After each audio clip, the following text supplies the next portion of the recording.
Right. Ignore my hairs. It looks very awful. I know.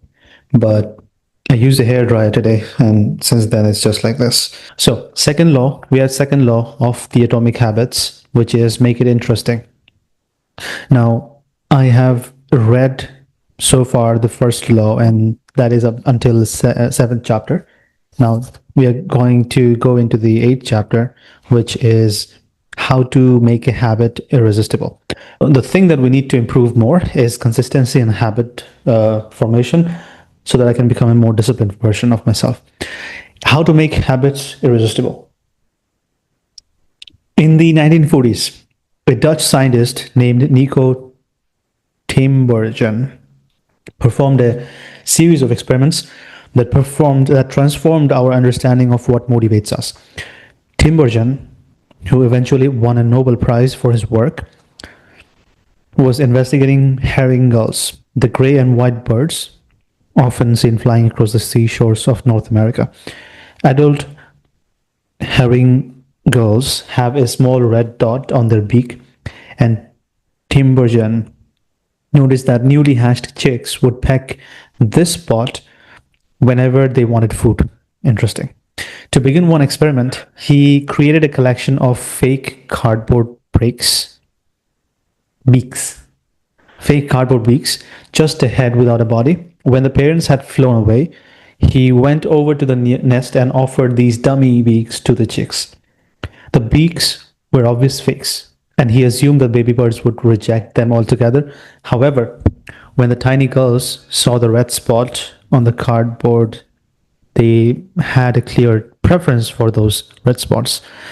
They pecked away just as if it were attached to their own mother, as if they had been genetically programmed at birth.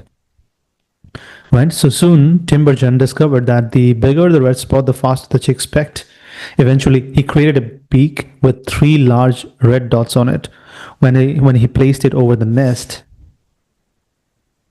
the baby birds went crazy with delight. They pecked at the little red patches as if it was the greatest beak they have ever seen.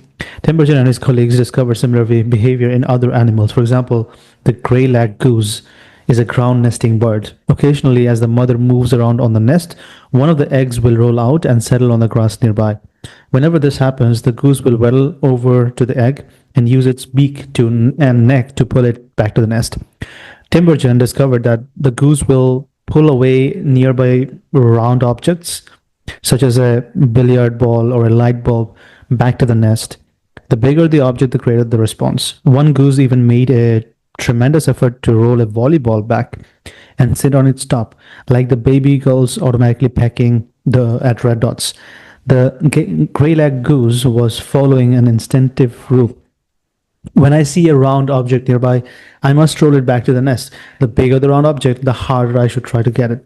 It's like the brain of each animal is preloaded with certain rules and for behavior. And when it comes across an exaggerated version of that rule, it lights up like a Christmas tree. Scientists refer to these exaggerated cues as supernormal stimuli.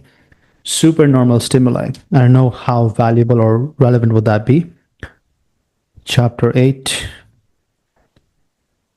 Supernormal stimuli. Supernormal stimuli is a heightened version of reality, like a beak with three red dots or an egg with the size of a volleyball, and it elicits a stronger response than usual. Humans are also prone to fall for exaggerated versions of reality. Junk food, for example, drives our reward system into a frenzy. After spending hundreds of thousands of years hunting and foraging for food in the wild, the human brain has evolved to place a higher value on salt, sugar, and fat. Such foods are often calorie dense, and they were quite rare when our ancient ancestors were roaming the savannah. When you don't know where your next meal is going to come from, eating as much as possible is an excellent strategy for survival. Today, however, we live in a calorie-rich environment. Food is abundant, not everywhere, but your brain continues to crave it like it is scarce. Placing a high value on salt, sugar, and fat is no longer advantageous to our health. but the craving persists because the brain's reward centers have not changed for approximately 50,000 years. The modern food industry relies on stretching our Paleolithic Paleolithic instincts beyond their evolutionary purpose. A primary goal for food science is to create products that are more attractive to consumers. Nearly every food in a bag, box, or jar has been enhanced in some way, if only with additional flavoring. Companies spend millions of dollars to discover the most satisfying level of a crunch in a potato chip or the perfect amount of fizz in a soda. Entire departments are dedicated to optimizing how a product feels in your mouth. A quality known as oral sensation. Oral sensation. Oral sensation. The science of curating a sensory stimuli.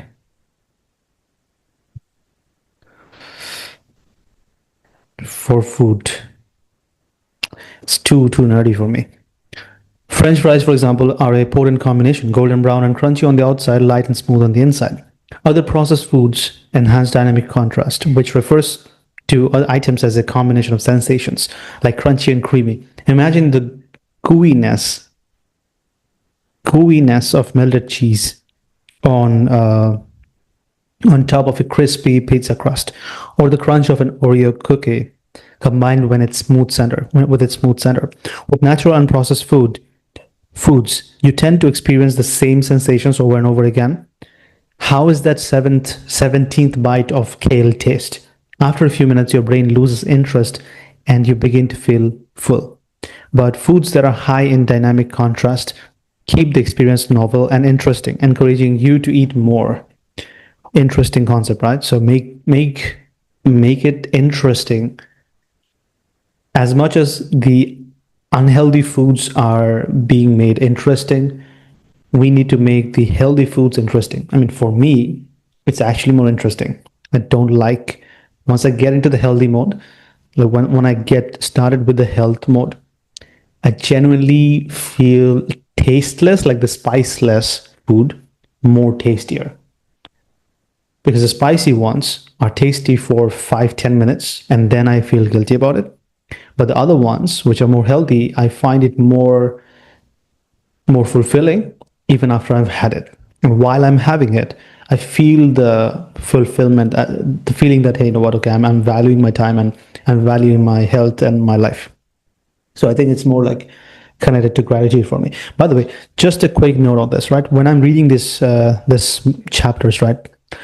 It's not just to read this. The focus is also on being in the present moment. So sometimes what I notice is, you know, right now it happened like 4 times. I'm also trying to figure out, I'm calling these focus blinks. I'm not sure if this is already a term. I'm pretty sure there's already a term for that. But I will call them focus blinks. The focus blinks are when I'm reading something, I'm doing something, and my mind has already went to a different dimension or like somewhere else where I'm ruminating, right? So focus blinks have happened 4 times already, and I will not this month. I will just observe it this month. This month is more focused on consistency, so that I can have the most amount of touch points in the work. Like, okay, I've told myself that I'll do this work, and I've completed this work, and I've tracked myself. What have I done in this time period? So that's what this is gonna be about this month, until like mid Feb, and then from mid Feb, I will also start to focus. I will track more stuff. So, focus blink. That's also a good reason for me to read this. I'm actually a bit less focused right now. All right. Other other processed foods enhance dynamic contrast, which refers to the combination of sensation. Okay, we have read it. Right. Ultimately, such strategies enable food scientists to find the bliss point for each product, the precise combination of salt, sugar, and fat that excites your brain and keeps you coming back for more.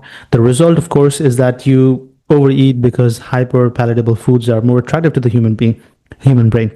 As Stephen Guyenet, a neuroscientist who specializes in eating behavior and obesity, says we have gotten too good at pushing our own buttons. The modern food industry and the overeating habits it has spawned is just one example of the second law of behavior change. Make it attractive. The more attractive an opportunity is, the more likely it is to become habit forming. Look around. Society is filled with highly engineered versions of the reality that are more attractive than the world our ancestors evolved in. Stores feature mannequins with exaggerated hip and breasts to sell clothes. Social media delivers more likes and praises in a few minutes than we could ever get in the office or at home.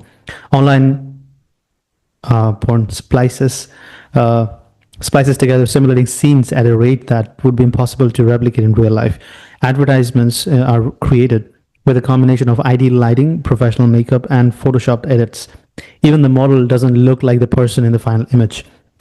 These are the supernormal stimuli in our modern world, these exaggerated features that are naturally attractive to us, and our instincts go wild as a result, driving us to excessive shopping habits, social media habits, porn habits, eating habits, and many others.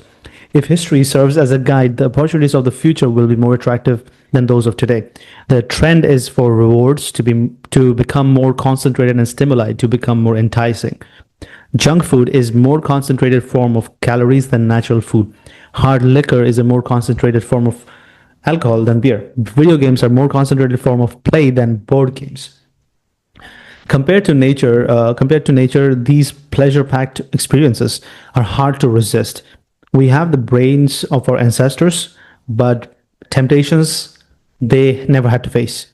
If you want to increase the odds that a behavior will occur, then you need to make it attractive.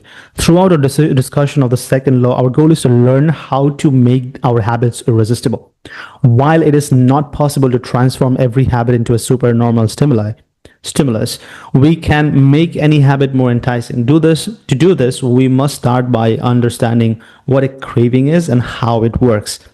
Now, we begin by examining a biological signature that all habits share, the dopamine spike. Right? The dopamine driven feedback loop. By the way, I have a very small nasal, passage here, blockage here, so that's why even reading becomes difficult. All right, cool. Dopamine feedback, that was not important information to be shared.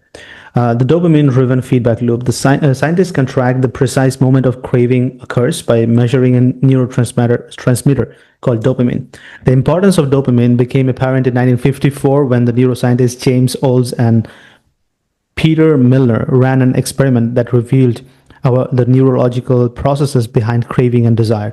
By implanting electrodes in the brains of rats, the researchers blocked the release of dopamine. Damn. To the surprise of the scientists, the rats lost all will to live. They wouldn't eat, they didn't crave anything. Within a few days, the animals died of thirst. In follow-up studies, other scientists also inhibited the dopamine-releasing parts of the brain. But this time, they squirted little droplets of sugar into the mouths of the dopamine-depleted rats. The little rat faces lit up with pleasurable grins from the tasty substance. Even though dopamine was blocked, they liked the sugar just as much as before. They just didn't want it anymore. The ability to experience pleasure remained, but without dopamine, desire died. Damn.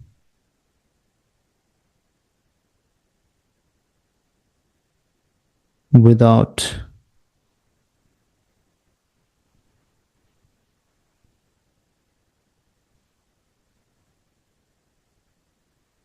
pleasure remains.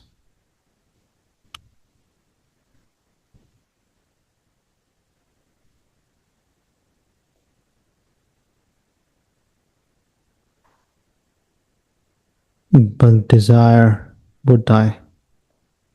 So in that means that if you really want to remove desire, as like entitled people say, you need to remove or deplete yourself of dopamine then. And if you deplete yourself of dopamine, there is no will to live. So are they actually enlightened people, or are they just like these rats who that sounded very bad. Are they like, similar to these rats who because they were devoid of dopamine, They did not have the will to live. So, is enlightenment a possible way of devouring yourself of dopamine? So, as a result, you become enlightened, or maybe the rats also became enlightened. They might the biological the biological desires would die. Just a thought experiment. I'm not sure. When other researchers reversed this process and flooded the reward system of the brain with dopamine, animals performed habits at breakneck speed. In one study, mice received a powerful hit of dopamine each time they poked their nose in a box. Within minutes,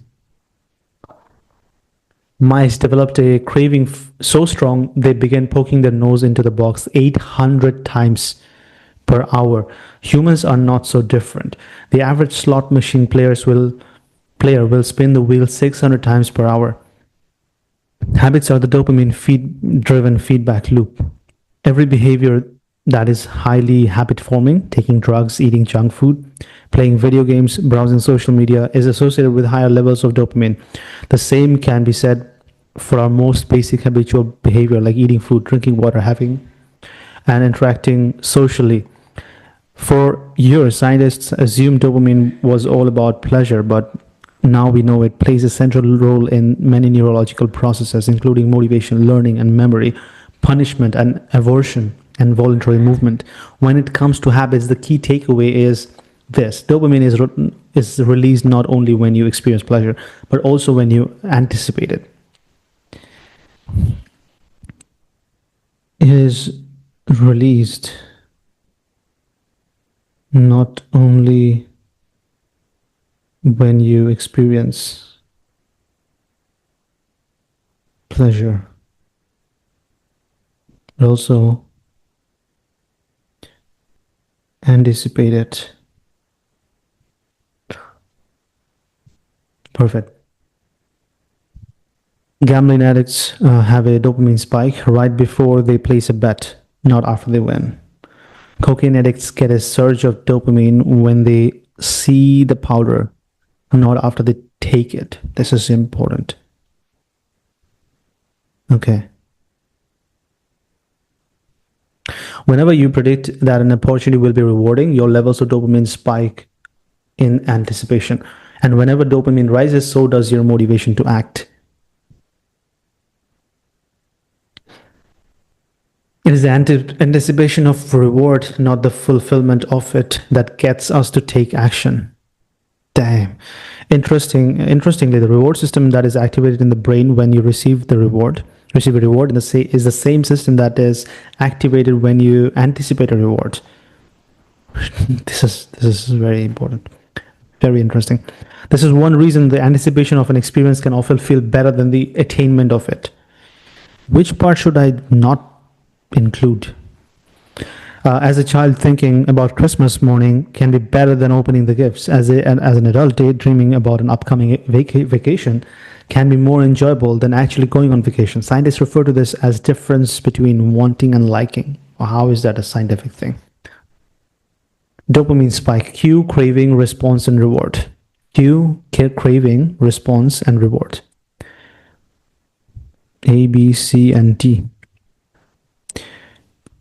Before a habit is learned, dopamine is released when the reward is experienced for the first time. Okay, this is the graph. So dopamine is released for the first when you experience it for the first time. It's released when you have experienced it first. The next time around, that is B, in this situation, dopamine rises before taking action. Before you take the action, it rises. Immediately after a cue is recognized. So you receive a cue, and that's when it gets, the levels get, it rises. So first time when you do something, let's say you smoke a cigarette, that's when I'm assuming, that's when you get the spike. Second time, when you see a cigarette or someone invites you for that, that's when you get the dopamine spike.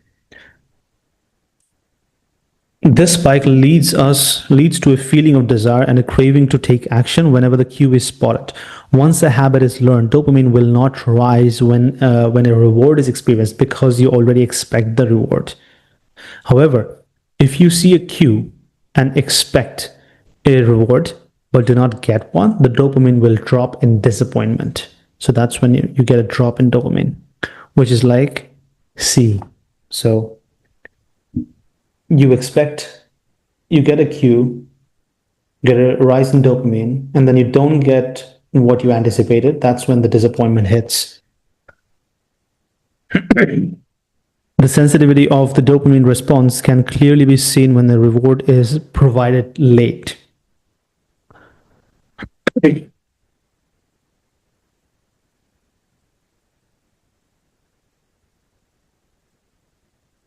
Late, which is like D, right? So you anticipate, you get the spike, you don't get the reward, you have a disappointment, so dopamine drop is here, and then you give the reward, then there is another spike. Sorry. First, the cue is identified and dopamine rises as the craving builds. Next, the response is taken, but the reward does not come as quickly as expected, and dopamine begins to drop. Finally, when the reward comes a little later than you had hoped, dopamine spikes again. It is as if the brain is saying, see, I knew I was right. Don't forget to repeat this action next time. So your brain is controlling you. Damn, this is a big chapter. Okay. Your brain has far more neural circuitry allocated for wanting rewards than for liking them. Your brain has far more neural circuitry allocated for wanting rewards than for liking them. The wanting centers of the brain are large. The brainstem, the nucleus accumbens, the ventral tegmental area, the dorsal striatum. That's too biology for me, too much biology. The amygdala, the portions of the prefrontal cortex. By comparison, the liking centers of the brain are much smaller. They are only referred to as hedonic hotspots. Hedonic hotspots, and are distributed like tiny islands throughout the brain. For instance, researchers have found that 100% of the nucleus accumbens is activated during wanting. Meanwhile, only 10% of the structure is activated during liking. 100% nucleus accumbens is activated when you want something, and only 10% when you like something. The fact that the brain allocates so much precious time or space to the regions responsible for craving and desire provides further evidence of the crucial role these processes play. So biologically, nature had made you such a way that you would desire for more than actually take action. That is, I'm not sure if it's against taking action, but it's more focused on desiring something. Right now, taking action is much more difficult, but I think when it was all about survival, then you would actually take action because the desire is so high. Desire is the engine that drives behavior. Every action is taken because of the anticipation that precedes it. It is the craving that leads to the response. These insights reveal the importance of the second law of behavior change. We need to make our habits attractive because it is the expectation of the rewarding experience that motivates us to act in the first place. This is where strategy known as temptation bundling comes into play. Solution is temptation bundling. How to use temptation bundling to make your habits more attractive. Ronan Byrne, an electrical engineering student in Dublin, Ireland, enjoyed watching Netflix, but he also knew that he should exercise more often than he did. Putting his engineering skills to use, Byrne hacked his stationary bike and he connected it to his laptop and television. Then he wrote a computer program that would allow Netflix to run only if he was cycling at a certain speed.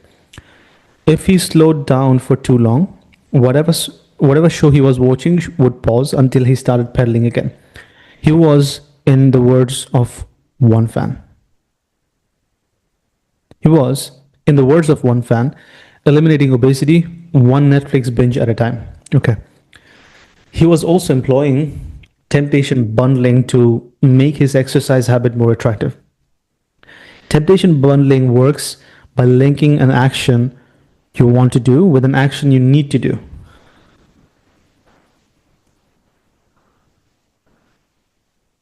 Linking an action you want to do with an action you need to do. All right. In Byron's case, he bundled in watching Netflix the thing he wanted to do with riding the stationary bike, the thing he needed to do. Businesses are masters at temptation bundling. For instance, when an American broadcasting company, more commonly known as the ABC, launched its Thursday night television lineup for the 2014-15 season, they promoted temptation bundling on a massive scale. Every Thursday, the company would air three shows created by screenwriter Shonda Rhimes: Grey's Anatomy, Scandal, and How to Get Away with Murder. They branded it as TGIT on ABC. TGIT stands for Thank God It's Thursday. In addition to promoting the shows, ABC encouraged viewers to make popcorn, drink red wine, and enjoy evening. Andrew Kubitz, head of scheduling for ABC, described the idea behind the campaign. We see Thursday night as a viewership opportunity, with either couples or women by themselves who want to sit down and escape and have fun and drink their red wine and have some popcorn. The brilliance of this strategy is that ABC was associating the thing they needed viewers to do was the shows with activities their viewers already wanted to do. That is, relax, drink wine, and eat popcorn. Over time, people began to connect watching ABC with feeling relaxed and entertained. If you drink red wine and eat popcorn at 8 p.m. every Thursday, then eventually 8 p.m. on Thursday means relaxation and entertainment. The reward gets associated with the cue, and the habit of turning on the television becomes more attractive. You are more likely to find a behavior attractive if you get to one of your favorite things at the same time. Perhaps you want to hear about the last celebrity gossip, but you need to get in shape. Using temptation bundling, you could only read a tabloid and watch reality shows at the gym. Maybe you want to get a pedicure, but you need to clean out your email inbox. Solution: only get a pedicure while processing overdue work emails.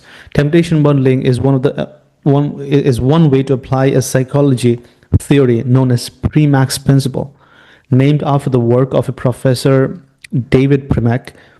The principle states that more probable behaviors will reinforce less probable behaviors. In other words, even if you don't really want to process overdue work emails, you'll become conditioned to do it if it means you get to do something you really want to do along the way. You can even combine temptation bundling with the habit stacking strategy we discussed in chapter 5. So I haven't, documented me reading chapter 5, which I'll do after I complete the book. Chapter 5: to create a set of rules to guide your behavior. Habit stacking plus temptation formula. After current habit, I will do habit I need. After habit I need, I want habit I want. I will habit I want. So current habit, after current habit, I will do habit that I need to do. And after that, I will do habit that I want to do. That's interesting. This is what I will be writing down. Okay, cool. If you want to read the news, but you need to express more gratitude, after I get my morning coffee, I will say one thing I'm grateful for that happened yesterday. That is a need. After I say one thing I'm grateful for, I will read the news. That is a want. If you want to watch sports, but you need to make sales calls, then that's for me. But I don't want to watch sports. I feel like I want to play a video game, right? So after I get back from my lunch break, I will make three potential clients. I will call three potential clients. Three, more like 300.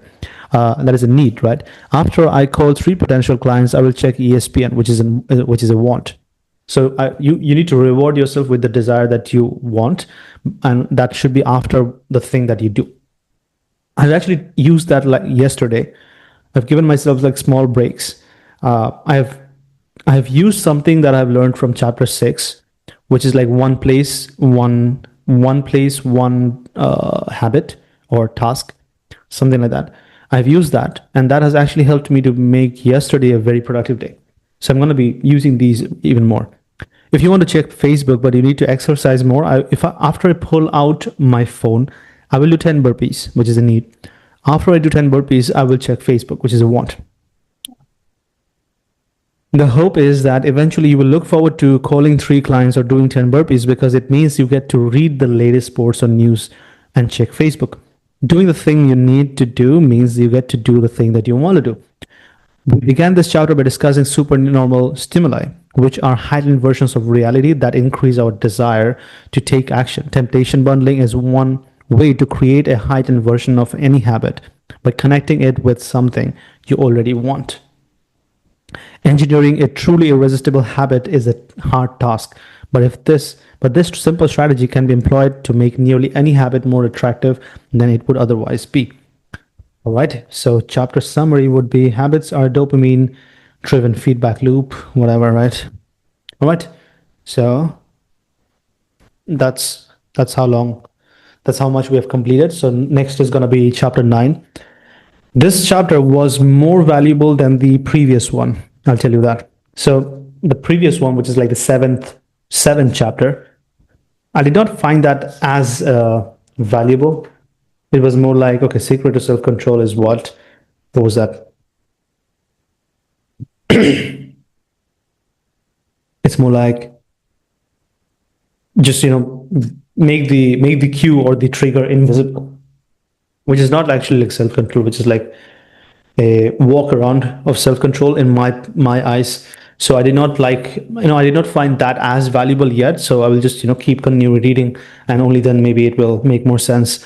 Atomic Habits. I will not commit to reading books, as in just reading books.